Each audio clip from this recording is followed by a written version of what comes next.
Okay. Good evening, everyone. Let's worship the Lord. Sa ating study, mga kapatid, welcome po ng isang pa sa Jesus Said Ministry Church. All the viewers, magandang gabi po. At welcome po sa 293rd midweek service.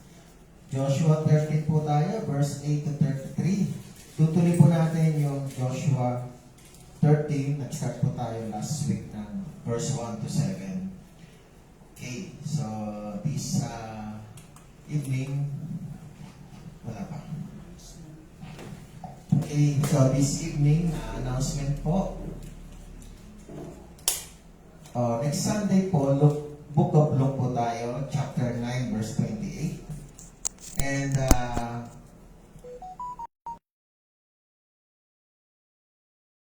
Joshua 13.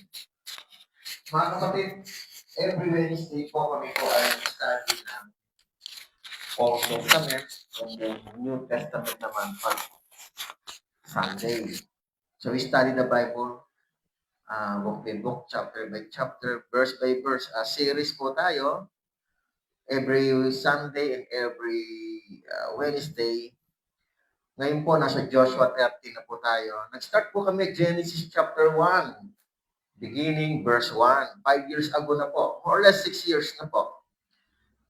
So kung titingnan natin how many books yung ating pinag-aralan, 5 aklat ni Moses, Genesis to Deuteronomy, ngayon ay nasa Joshua na. Mahaba po yun sa awa at biyaya ng Diyos ay natapos po natin yun for 6 years of study natin.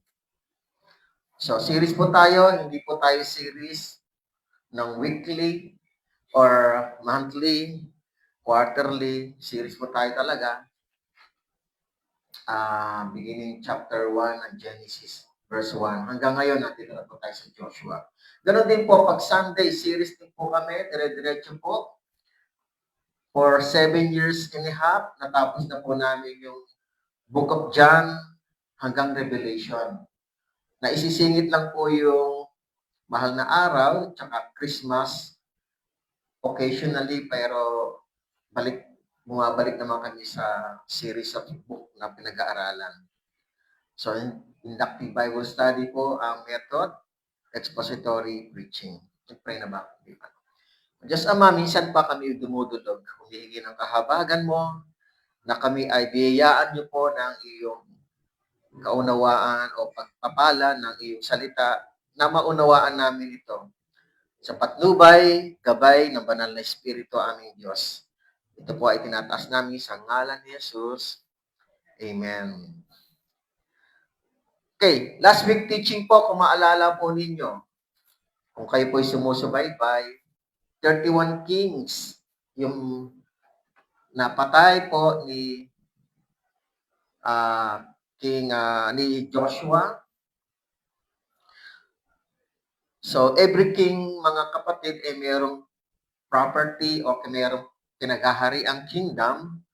So, marami po. So, halos ito po ay anak ni Kanaan at kumalat lang po yung kanyang mga lahi, mga kapatid. So, nakubkub na po nila ang Kanaan na siya magiging Israel. At ito po, Panginoon, mga kapatid, ay biyaya at natupad na pangako ng Diyos since pa ho kay Abraham na naipangako ang ganitong lupain. Kaya natupad po ito more or less 700 years. At ngayon, ibabahagi na po yung di-declare na po yung mga lupain na ibabahagi. Bagamat itong ating study ngayon ay naibahagi na po ito. Ito po sa Transjordan sa 2 lahi at kalahati. Actually, 2.5. Lahi ni Ruben, lahi ni Gad, at yung kalahati ni Manasseh. Ito po sa kabila ng Jordan. Kaya ito po ay i-declare po ngayon dahil ngayon po nila mapafinalize yung tinatawag na declaration. Sa umpisa po, nung hiningi po ito nila Ruben, mga anak ni Ruben, tsaka ni Gad, kay Moses, panahon pa ni Moses, ito po ay ayaw ibigay ni Moses kasi baka raw hindi sila lumaban. Pero pangako naman ng mga anak ni Ruben at ni Gad, iiwan lang nila ito dito, yung family nila, mga hayop nila, and then yung mga warriors, soldiers nila ay lalaban para ma-reclaim po ng mga iba pang kapatid nila yung Kanaan. So, verse 8 po tayo magsisimula ngayon, mga kapatid. Let's start verse 8. Kasama nito, tinanggap ng mga Rubenita at mga Gadita ang kanilang mana na ibinigay sa kanila ni Moses sa kabila ng Jordan na dakong silangan gaya na ibinigay sa kanila ni Moses na lingkod ng Panginoon. Okay. So tulad na sinabi ko mga kapatid, hiningi po nila itong lugar na ito, at sa panahon pa ni Moses to, aklat ng bilang o Book of Numbers chapter 21. Ito po yung mga boundaries. Verse 9. Mula sa Aroer na nasa tabi ng libis ng Arnon at ang bayan na nasa gitna ng libis at ang buong kapatagan ng Medeba hanggang sa Dibon at ang lahat ng lungsod ni Sihon na hari ng mga Amoreo na nagahari sa Hesbon hanggang sa hangganan ng mga anak ni Ammon. Verse 11.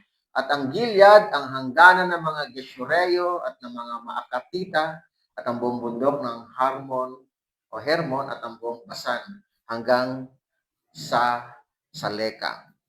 Okay. So mga kapatid, itong lugar ng verse 9 hanggang verse 11, ito po yung lugar na nasasakop po ni King Sihon. Mga kapatid, na ito po ay naibigay po kay Ruben, kung di ako nagkakamali. Mamaya makikita ulit natin. So ito po mga kapatid ay hanggang sa buong Basan, hanggang sa Saleka. And then sa verse 12 naman, ito po yung sakop naman ni King Og of Bashan. Verse 12, ang buong kaharian ni Og sa Basan na naghari sa Astarot at sa Edrei, siya lamang nalabi sa mga Repaim. Ang mga ito ang nagapi at itinaboy ni Moses. And then, bukod sa mga nasakop nila, meron ding mga lugar dito, lahi na hindi nasakop o kaya ay nananatili.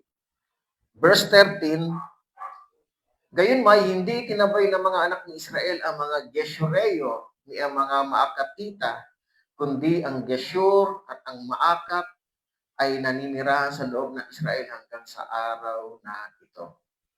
Okay. So sa verse 13, meron pang dalawang tribes na natitira dito sa lugar na ito. Actually, kapag binasa po natin sa mga susunod na study natin, sa iba pang mga lahi, tribes na pamamanahan ni Joshua, marami pa ho mga lahi na hindi pa napapatay po yung mga kasi nang utos talagang i-wipe out po sila. So marami pa ho. Ngayon, itong mga Geshureo o Geshurites at ang Maakatita o Maakatites, mga lahi din ito na nabibilang sa mga kalaban ng mga Israelita na naninirahan pa rin sa kanila, kasama nila.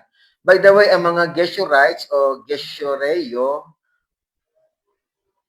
at Maakatita, sila ay galing sa lahi ng Aramean tribes or kingdoms. So the Arameans were emerging as a group of semi-nomadic, West Semitic-speaking pastoralist. Ang mga nomadic, sila po yung mga lagalag noon. Parang sila po ay lagi naglalakbay at wala pa rin silang permanenteng mga lugar. At nandito sila, muli na naman sila itataboy. So wala silang territory. Very similar yung dialect nila ng taga-Kanaan. Ano pa ang mga tungkol sa mga taga-Geshur o Geshurites? Ang origin po nila ay an Aramean kingdom in region of Bashan. Ang location nila ay their capital was likely located Bethsaida. Anong kaugnayan nito sa mga biblical series natin? For the future, King David married Maacah, a princess from Geshur, who was the mother of Absalom. The third wives of David in Hebron, 2 Samuel 3 verse 3, 1 Chronicles chapter 3 verse 2.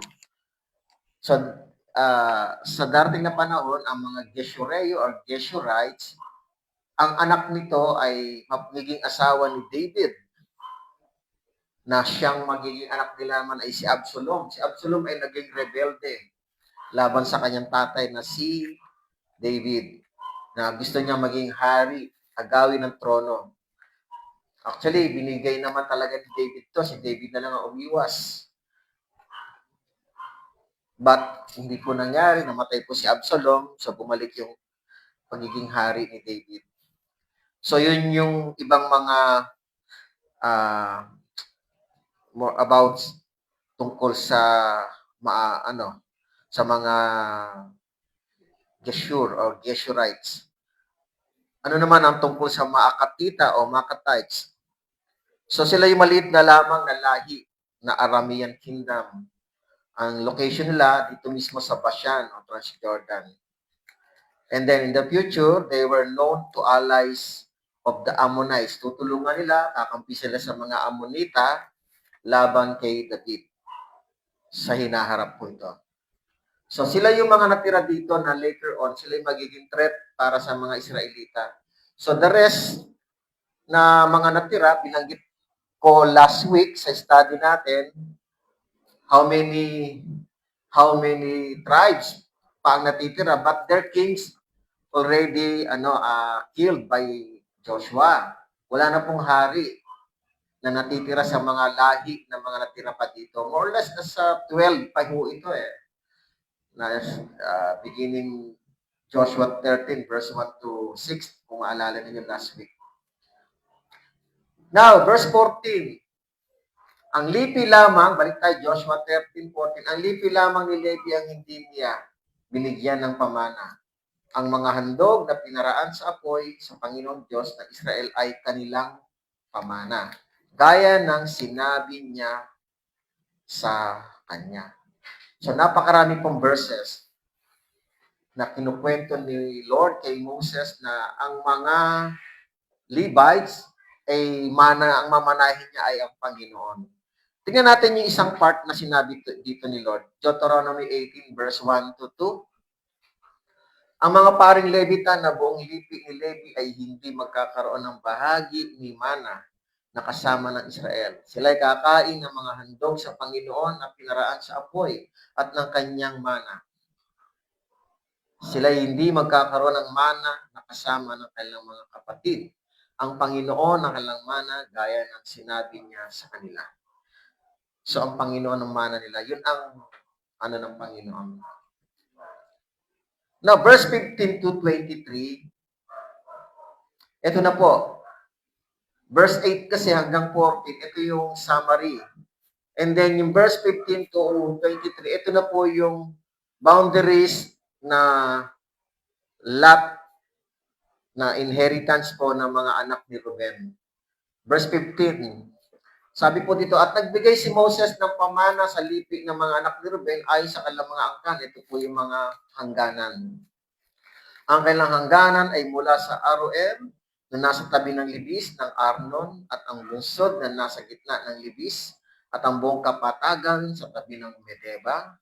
Verse 17, ang Hesbon at ang lahat ng bayan nito na nasa kapatagan, ang Dibon at ang Baal at ang Bet Baal Meon. Verse 18, ang Jahas, Kedemot at ang Mepaat. Verse 19, ang Kiryataim, Sibma, Seret-Shahar, sa burol ng libis. Verse 20, ang Bet Peor, ang mga libis ng Pisga ang Bet Jesimot. Okay, so marami po, diretso lang natin.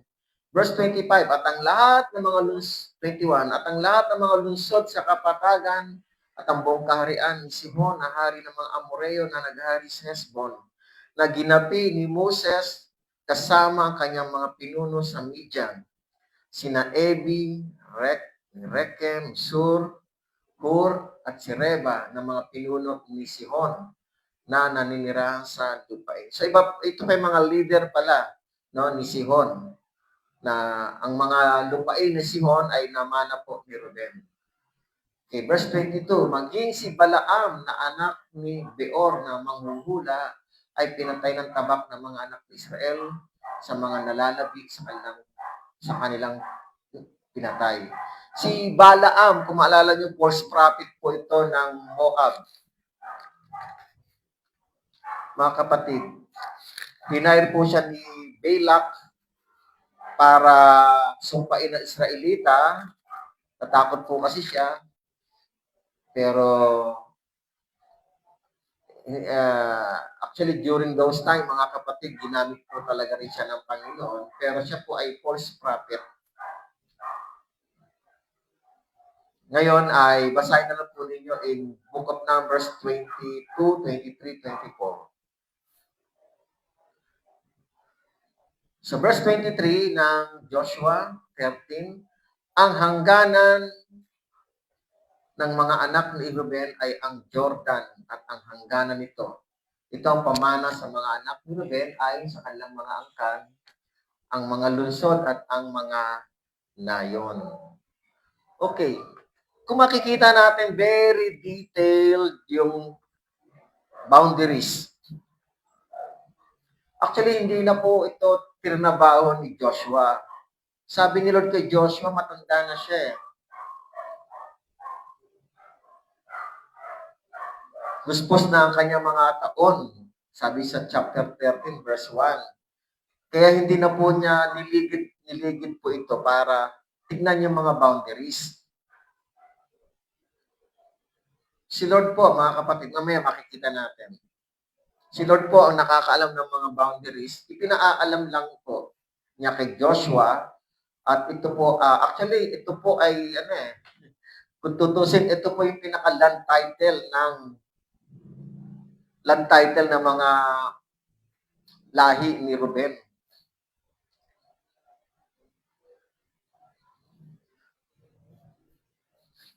Mamaya tuloy lang natin. So verse 24 hanggang 28, ito naman yung land title. Parang ganon. Na narito sa Biblia naman para sa pamana niya sa mga anak ni God. GAD. Verse 24, ibinigay ni Moses sa lipi ni God sa mga anak ni God ang ayon sa kanilang mga angkan.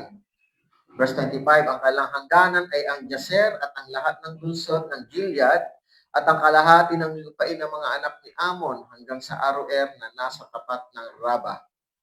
Verse 26, at mula sa Hesbon hanggang sa Ramat Mispa at sa Betonim at mula sa Mahanaim hanggang sa nasasakupan ng Tevir. Verse 27, at sa Libis ang Bet Haram, Bet Nimra, Sukot, Sapon, at ang nalabi sa kaharian ni Sihon, na hari ng Hesbon. Na ang Jordan, ang hangganan nito, hanggang sa kadulgulang bahagi ng dagat ng Sineret, sa kabila ng Jordan sa dakong silangan. Verse 28, ito ang pamana sa mga anak ni God ay sa kanilang mga angkan, ang mga lungsod at ang mga iyon. Kung titingnan natin yung pamana kay Ruben at pamana kay God, yung pong mga lugar na nasakop ng mga Israelita na pinaghaharian ni Sihon, na hari ng Hesbon. Hati po sila rito. Hindi ko lang ma-flash yung mapa eh. Kung makikita nyo lang sana yung mapa. So hati si Ruben at saka si Gad sa lugar na nasasakop ni Sihon na naagaw ng mga Israelita.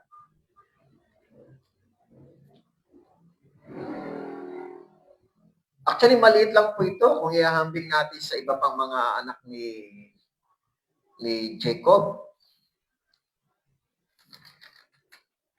Now, ito naman, verse 29 to 33, ito naman yung lugar kung saan nasakop ng mga Israelita yung pinagaharian ni Og. Kalahati lang to ni Manasseh. Actually, napakalaki ng lugar ni Manasseh, pero kalahati lang ito. Yung kalahati ay nandun pa sa loob ng Kanaan. Tingnan natin, verse 29. Si Moses ay nagbigay ng pamana sa kalahating lipi ni Manasseh at ito ay ibinigay sa kalahating lipi ng mga anak ni Manasseh ayon sa kanilang mga angkan. Ang kailang hangganan, ito po yung boundaries, ay mula sa Mahanaim, ang buong Basan, ang buong kaharian ni Og, na hari ng Basan at ang lahat ng mga lungsod ng Jair na nasa Basan.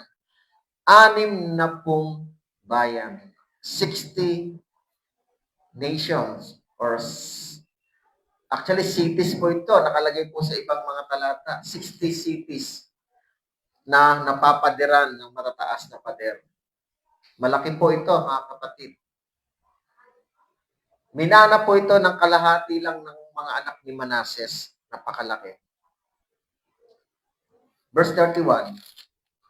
Ang kalahati ng Gilead at ang Astaroth at ang Edrei, ang mga lungsod ng kaharian ni Og sa Basan, ay sa mga anak ni Makirita na anak ni Manasseh.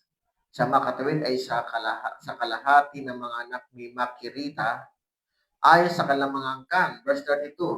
Ito ang mga pamana na ibinahagi ni Moses sa mga kapatagan ng Moab sa kabila ng Jordan sa silangan ng Jericho. Ngunit sa lipi ni Levi ay walang ibinigay na pamana si Moses. Ang Panginoon ng Diyos ng Israel ay kanilang pamana gaya ng kanyang sinabi sa kanila. Tulad ng binanggit natin kanina, wala pang mana yung mga Levita. So mga kapatid, kung titingnan natin, bawat boundaries yung tinatawag na hangganan, kung titingnan natin, yun ay parang parang mohon. Kung titingnan natin yung title, land title ng titulo, may tinatawag na bearing, number pa tawag. Basta may tinatawag na kapag, actually kami po, ako po ay may konting kaalaman para gawin yung lot plan kapag binabasa namin sa title yung mga or yung from point 1 to point 2 kung gaano kahaba, point 2 to point 3 kung gaano kahaba. So yun yung boundaries para mabuo po yung property lot na nakalagay po doon sa lot title.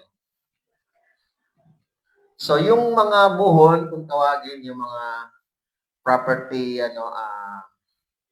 tag dito yung parang yun palatandaan, yun po ay boundaries na tinutukoy. Kaya po importante yun dahil may batas po si Lord na bawal mag-usog ng muhon. Property, tarang stone mark. Yung marka yon ng boundary ng lupa. Bawal mag-usog ng muhon. Yun ay para sa Panginoon, yun po ay documented, mga kapatid. Kaya nga po, binabanggit ng Panginoon dito yung boundaries. Napakarami niyang binanggit. Kay Ruben, kay Gad, very detailed po yung mga boundaries. Very important po yun dahil in the future, mga kapatid, pwede kasing mag-agawan sa property lot. Kaya, ang plano na ito, kumbaga sa atin, sino gumawa ng land title? It's God. Ang Diyos ang gumawa ng land title. At saan nakasulat ang land title? Ito po sa Biblia. Yung mga boundaries po dito, nakasulat po dito sa Biblia yung land title. Kani-kaninong lugar, hanggang kaninong boundaries na yon na hindi pwedeng lumagpas.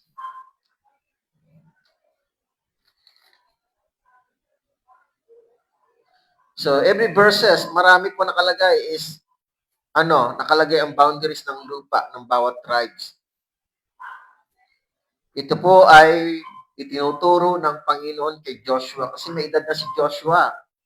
Hindi niya na kayang i-survey po yung lugar, i-ocular inspect po yung lugar para bigyan ng points o tinatawag na boundaries. Dahil nga sabi nga ni Lord last week sa teaching natin ay matanda na po siya. Kaya mga kapatid, makikita natin itong Bible po. Kung mayroong magtatalo na mga anak ni Israel during those times, mga kapatid, pwedeng pagbatayan saan nakasulat ang land title.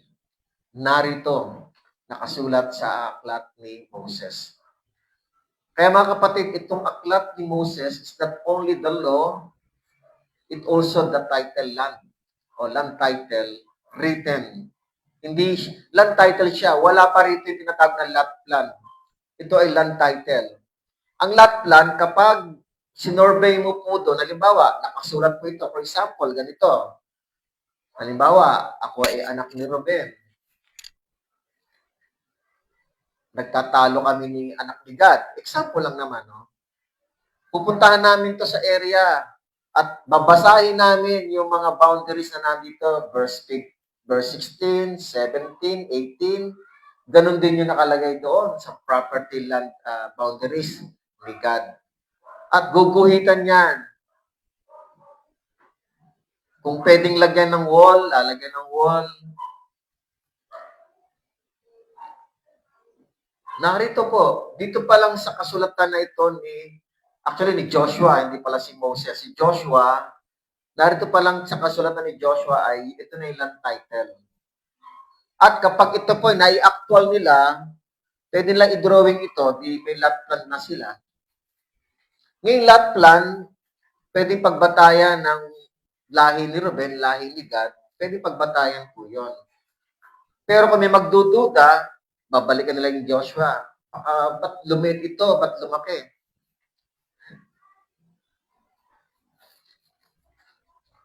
Actually, ang estimated square kilometers ng na ibigay sa dalawat kalahating lahi itong Transjordan, sa lahi ni Ruben, lahi ni Gad, at lahi sa kalahati ni Manasseh ay around 10,000 to 15,000 square kilometers. 10,000 to 15,000 square kilometers. So malaki po yun. Na ipinamana ng Diyos na itinuro kay Joshua. At ibabahagi na po ito. Actually, minana na po nila ito eh. Kung tutusin, kung babalikan po natin yung sulat ni Moses, kay Moses na panahon pa to eh, itong chapter 13. Kaya lang, ngayon pa lang ito i-declare kasi ngayon pa lang natapos yung labanan. Kung papansinin niyo po, sa Book of Numbers, 21 nga ba? Hindi. Basta sa study natin, dinaanan po natin na hiningi na po ito ng mga Israelita na kung pwede sila narito ang tutuloy, iiwan yung mga pamilya nila at sila naman bilang mga warrior ay lulusog pa rin para tulungan yung ibang kapatid nila ma-reclaim yung lugar. Kaya ngayon pa lang, mga kapatid, ito pa lang yung tinatawag na parang final proclamation na mapapasa kanila na dahil natapos na po yung labanan. At ngayon ay maiipon na ang Israel sa tamang lugar na para sa kanila upang maging bansa at maging kaharian sila ng Diyos at turuang sumunod sa Panginoon. Itong lugar na ito, nasa kabila ng Jordan, ito po yung lugar na dito sa eastern part ng, let's say, Israel, bansang Israel. Nasako po nila ito at sila na po yung nagmamay-ari dito.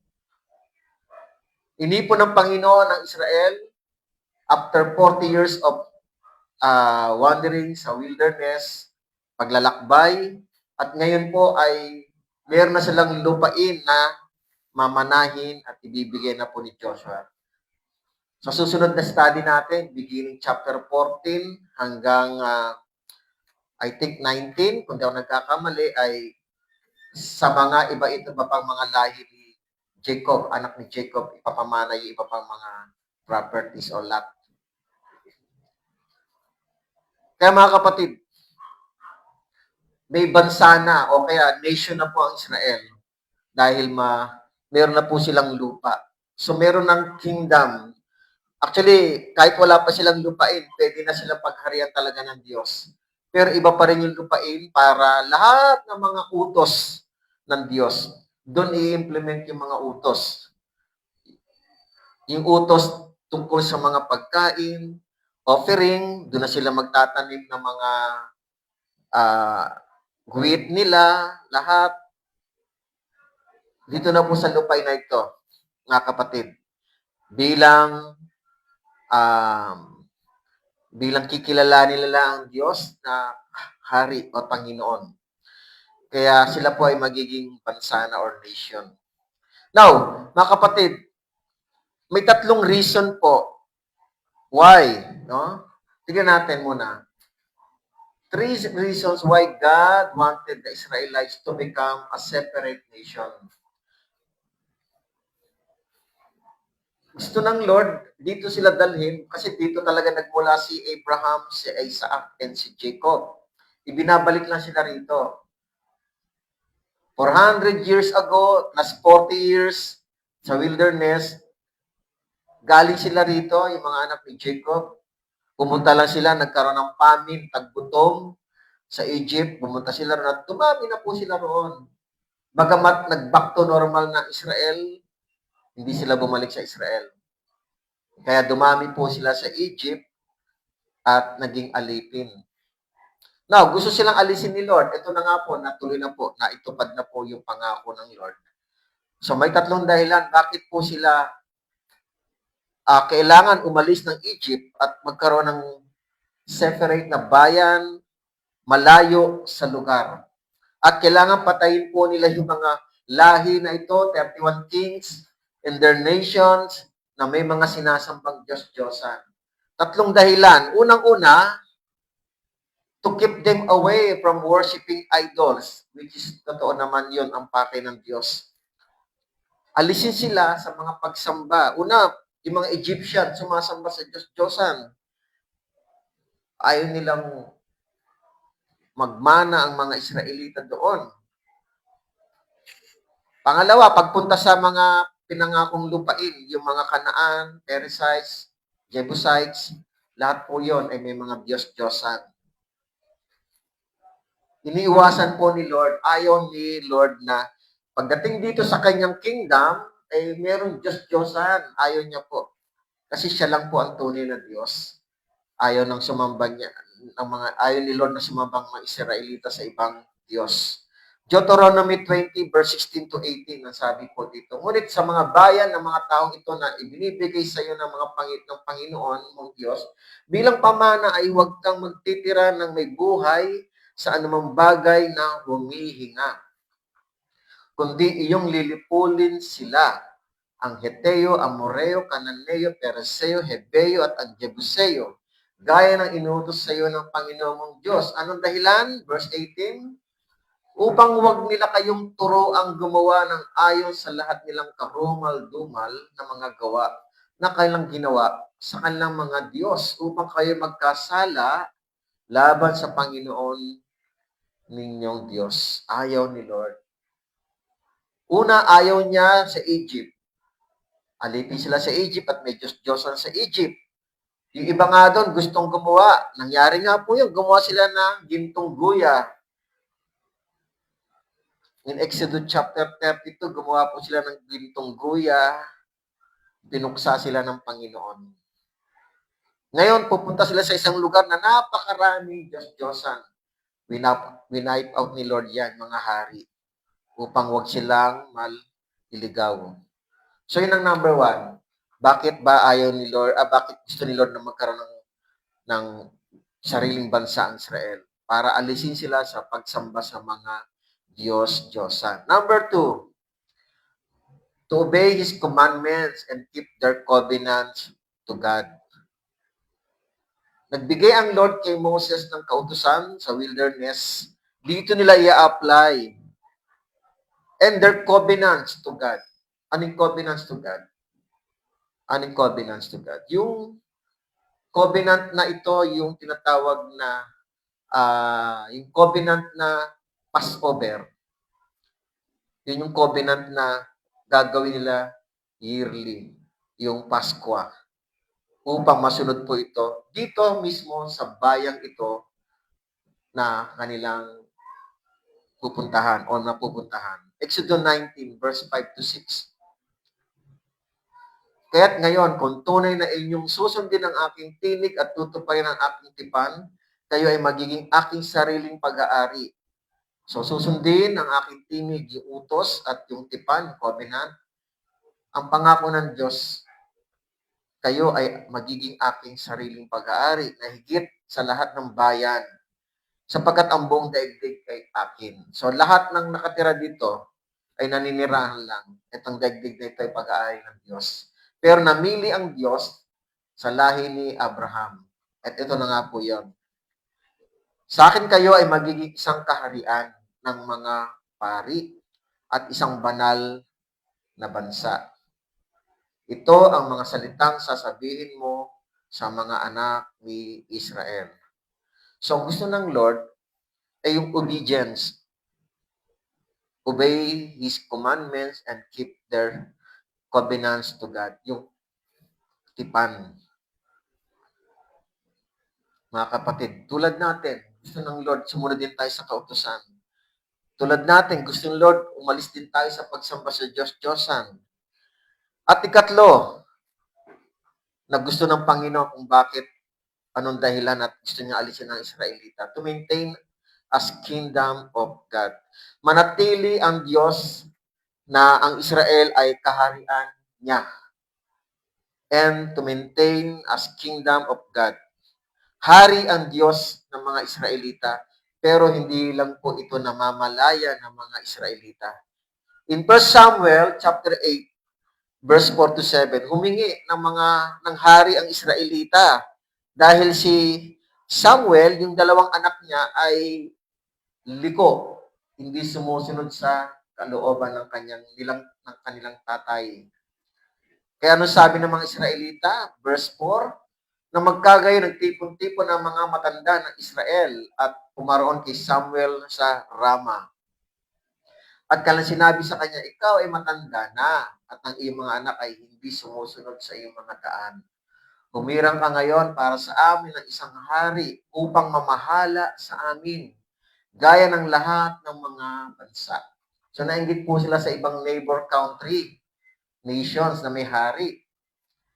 Ngunit hindi minabuti ni Samuel ng kanilang sabihin, bigyan mo kami ng isang hari upang mamahala sa amin. At si Samuel ay nanalangin sa Panginoon. Sinabi ng Panginoon kay Samuel, pakinggan mo ang tinig ng bayan sa lahat ng kanilang sinasabi sa iyo, sapagkat hindi ikaw ang kanilang itinakwil, kundi itinakwil nila ako. Sabi ng Diyos, itinakwil nila ako bilang hari nila. Hindi nila namamalaya na hari pala ang Diyos. Para sa Diyos ay hari ng mga Israelita. Hindi nila namamalaya na naghahari ang Diyos. Noong pa man, mula doon sa Exodus, inalis po sila hanggang sa makarating sila diyan sa Book of Samuel, 1 Samuel chapter 8, na hindi namamalaya na ang Diyos pala ang naghahari sa kanila. Kasi nga marami pong panahon, marami pong mga tao na masuwayin sa Diyos. So ito po yung tatlong gusto ng Panginoon, reason why. Una, to keep them away from worshiping idols, to obey His commandments and keep their covenants to God. Pangatlo, ma-maintain ang Diyos bilang hari nila. Ang dahilan ng Diyos ay para sila ay tumupad sa utos at tinig ng Diyos. at maging pag-aari ng Panginoon. Mga kapatid, ito po yung gusto ng Lord para sa mga Israelita. For all Israelites in Old Testament. Pero dumating na si Jesus. Sa panahon natin, more or less 2,000 years ago nang nakaraan, bawat bansa, sa panahon ngayon, sa bawat bansa na hindi Israelita, ano naman ang purpose ng Panginoon? Lalo na sa tulad natin, mga Hentil. Anong purpose ng Lord? Out of ano na ba tayo? Nasa labas na ba tayo ng pangako, mga kapatid? One time si Pablo po, Apostol Pablo, umiwas po siya sa mga persecution ng mga taga-Thessalonica, Lystra. Itinakas po siya, pumunta po siya ng Athens in Acts chapter 17. Nakita niya ron na napakaraming Diyos-Diyosan. And then, nagpaliwanag po siya kasi gusto ng mga tao dito pakinggan yung kanyang panig kung sino yung Diyos na pinakikilala niya dahil ready po makinig yung taga-Athens. Ang daming Diyos-Diyosan. And then, merong Diyos o merong isang altar na blanco. Nakalagay doon sa Diyos na hindi nakikita. So, doon pumunta si Pablo para ipaliwanag kung sino yung Diyos na hindi nakikita. And then, ano ang sinabi ni Pablo tungkol sa bawat bansa? Ito po yung sinasabi ni Pablo, Gawa 17:26. Nilikha niya mula sa isa ang bawat bansa ng mga tao upang manira sa ibabaw ng buong lupa. Ito po yung boundaries. Itinakda niya ang mga panahon at mga hangganan ng kanilang titirhan. So, ang Diyos po ang nagtatakda ng mga boundaries ng bawat bansa. Kaya kanina, ang daming boundaries, mga bearing points na, kumbaga sa title, mababasa natin yon. Ang Diyos po ang nagtakda nun. And then verse 27, upang kanilang hanapin ang Diyos. Ang reason po kung bakit may bansa tulad natin, upang kanilang hanapin ang Diyos, baka sakaling siya'y mahagilap nila at siya'y matagpuan. Bagamat hindi siya malayo sa bawat isa sa atin. Ang kausap niya dyan, mga taga-Athens, mga hentil po ito, mga sumasamba po ito sa rebulto. Sapagkat sa kanya tayo nabubuhay, sabi ni Pablo sa mga taga-Athens, at kumikilos at nasa kanyang ating pagkatao, tulad ng sinabi ng ilan sa inyong mga makata, sapagkat tayo rin ay kanyang supling. Actually, pagdating sa mga philosophy, makata, poetry, andyan sa Athens, ang dami po dyan mga Grego na mga makakata. Kaya binabanggit niya sa Athens. Yamang tayo supling ng Diyos, sabi ni Pablo sa kanila, hindi marapat na ating isipin na ang pagka-Diyos ay katulad ng ginto o ng pilak o ng bato na inanyuan ng husay at kaisipan ng tao. Kasi po, pagdating nga ni Pablo dyan, napakaraming rebulto. Ang iba gawa sa kahoy, gawa sa ginto, gawa sa bato, gawa sa pilak. So marami po. So sinasabi ni Pablo na kung tayo anak ng Diyos, hindi marapat na ating isipin ang pagka-Diyos ay katulad ng ginto o pilak o ng bato kung inanyuan ng husay at kaisipan ng tao. Ang mga panahon ng kahangalan, so ang tinatawag niya rito, yung mga sumasamba sa Diyos-Diyosan, ang mga panahon ng kahangalan ay pinalampas na nga ng Diyos. Kasi po yung kahangalan dito sa Old Testament pa ho ito eh. Sa Old Testament pa ho, na bago dumating si Jesus, yung mga pagsamba sa Diyos-Diyosan, tinapos na po yun ni Jesus. Pero ngayon, marami pa rin mga Gentile people na merong ganito. Grego, Romano, noong panahon noon, at ito mga ito. Actually, ang Athens, Grego rin po ito. Pero sabi ni Pablo, ang mga panahon ng kahangalan ay pinalampas na nga ng Diyos. Okay, pinalagpas niya na yon. Ngunit ngayon, ito ang utos niya, pinag-uutos niya sa lahat ng tao, sa lahat ng dako, na magsisi.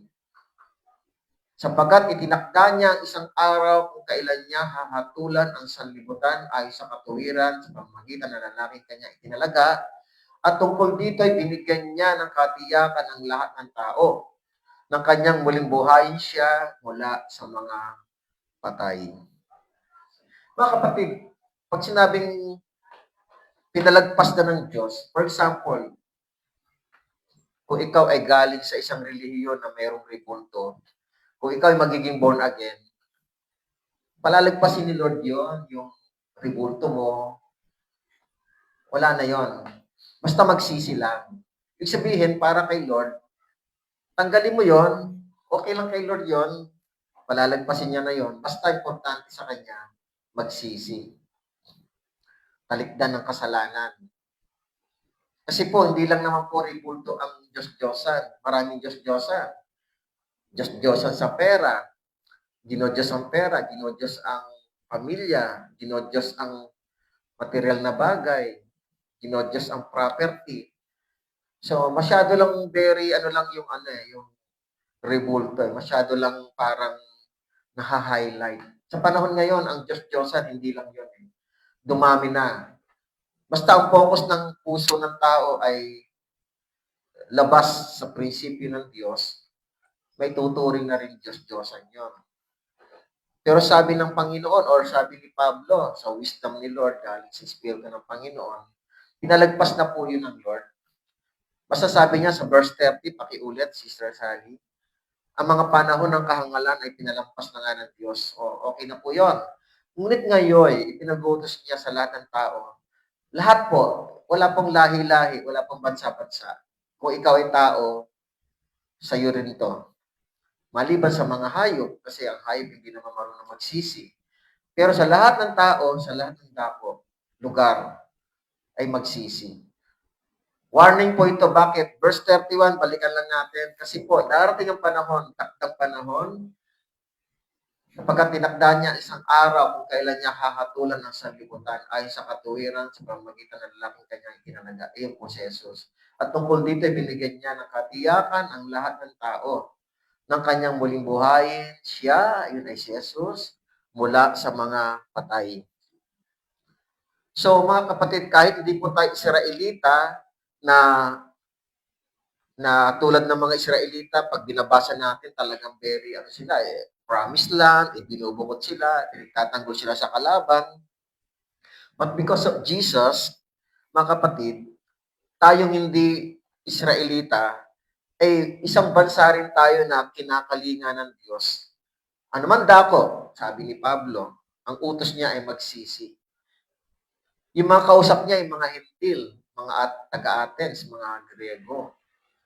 Katulad din po natin yun. Kaya nga sabi nga ng Panginoon or ni Paul in Galatia, I think Galatia po ito, sabi ni Pablo, mga kapatid, in chapter 3, verse 26, sapagkat kay Kristo Jesus, kayong lahat ay mga anak ng Diyos sa pamamagitan ng pananampalataya. Sapagkat ang lahat nasa inyo na binautismo kay Kristo ay ibinihis si Kristo. Walang Hudyo, walang Griego. Sabihin, wala nang discrimination, walang alipin o malaya, walang lalaki o babae. Kasi sa panahon noon, lalaki lang ang may authority, ang babae ay alipin. Sabi nito, sapagkat kayong lahat ay iisa kay Kristo Jesus. At kung kayo kay Kristo, kayo ay mga dinhi ni Abraham, mga tagapagmana ayon sa pangako. Para kay Pablo, no more Jews, no more Greek, or even Gentiles. Lahat ay iisa kay Kristo. Walang alipin, walang malaya. Kaya nga mga kapatid, sa panahon ngayon, pagsisisi, sabi ni Pablo, pinalampas niya na ang mga bagay na iyon at tinuturuan tayo magsisi. Dahil one time, mga kapatid, hahatulan tayo ng Diyos. Hahatulan tayo ng Panginoon. Darating ang paghuhukom, gusto ng Lord ihanda tayo sa paghuhukom. Kaya nga yung tatlong reason ng Lord kung bakit ang mga Israelita ay binibigyan niya ng bukod na bansa. Balikan lang natin, to keep them away from worshiping idols. tulad natin, gusto ni Lord, umalis din tayo, isurrender natin yung ating mga Diyos-Diyosan sa buhay natin. And obey His commandments. Sundin natin ang kalooban ng Diyos. At ang covenant natin ngayon ay katulad ng bagong covenant na tinuro ni Jesus. Sabi ni Jesus, ito ang aking laman, ito ang aking dugo. Naalala niyo po yung covenant na ito? Basahin ko lang po, no?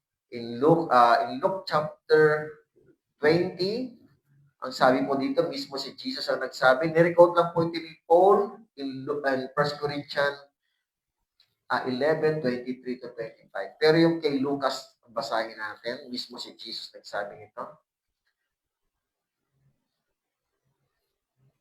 In chapter 22, sabi po dito, verse 19, siya dumampot ng tinapay at siya makapagpasalamat, kanyang pinagputol-putol at ibinigay sa kanila na sinasabi, ito ay aking katawan na binigay dahil sa inyo, gawin ninyo ito sa pag-alaala sa akin. Verse 20, gayon din naman ang kopa pagkatapos ng hapunan na sinasabi ang kopang ito na nabubuhos ng dahil sa inyo ay ang bagong tipan sa aking dugo. So ang ating covenant, the new covenant of Christ, yung kanyang death, yung paghuhugas ng kasalanan na dulot ng dugo ni Jesus. So, yun yun, ikalawang reason ni Lord para sa Israelita. The same way para sa mga Gentiles. And then, ikatlong reason ni Lord ay to maintain as kingdom of God. Manatili ang paghahari ng Diyos sa Israel. Bagamat humingi ng hari ang mga Israel in 1 Samuel 8, verse 4 to 7. But for us, mga kapatid, gusto ng Lord maghari siya sa atin. Ma-maintain yung paghahari ng Diyos sa buhay natin. Kung naghahanap sila ng hari, tayo naman dapat ay manatili na maging hari si Jesus sa buhay natin. Sa puso natin, sa isip natin. So mga kapatid, yun lamang po sa gabi ito. No? Marami pa ho tayo pag-aaralan next week. Chapter 14. Kung ano yung ipapamana kay Caleb. Si Caleb po anak ni Judah. So maganda rin po yan. Ipapamana si chapter 15 kay Judah naman.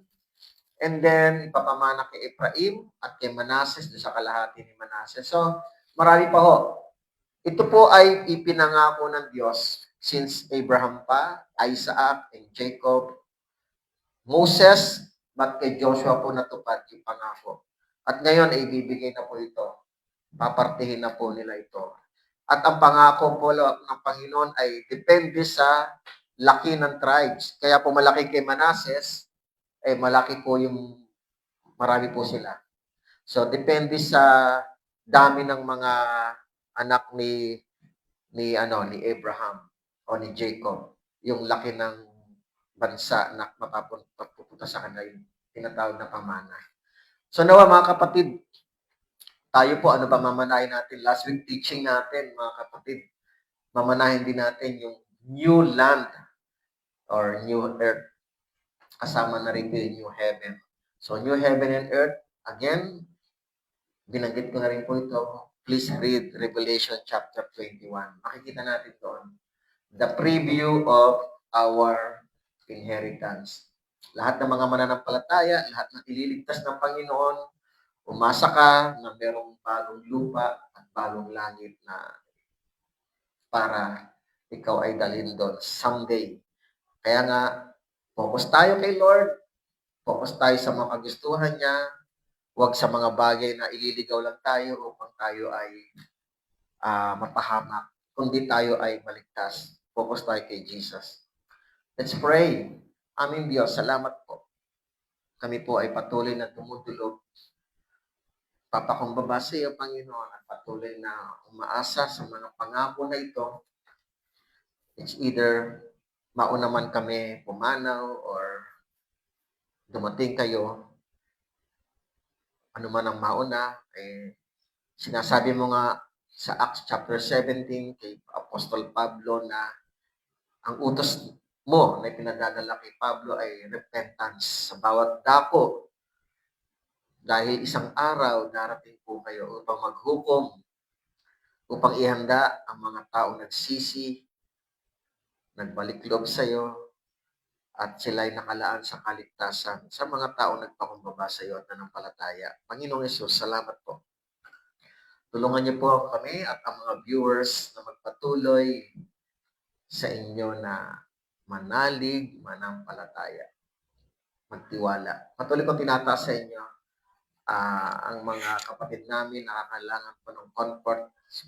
Si Wilbert, Panginoon, comfort din ang healing ko kay Tito Boy, Panginoon. Job naman po kay Kim, sa anak namin, Lord. Help din po kay Rochelle, aming Diyos. At salamat po, Panginoon, sa magandang outcome po ng medical po ng kapatid ko, si Bench. I'm praying din, Lord, kalusugan ng kapatid ko, si Nenet. Siya po ay may problema sa kalusugan niya ngayon. Dalangin namin ang iyong mercy for healing sa kanyang kalagayan, aming Diyos, na siya ay na-overfatigue sa work or sometimes sa stress siguro rin. Diyos Ama, kayo naman bahala sa mga kapatirang nanonood, mga nag-view, comfort po sa kanilang kalagayan and healing or mercy sa mga kapatiran sa sitwasyon na sila nangangailangan ng kagalingan, physical and spiritual. Thank you, Father God. Maraming salamat po, Ama. In the name of Jesus, we pray. God bless you all po, mga kapatid. Salamat po sa pagsama sa aming pag-aaral.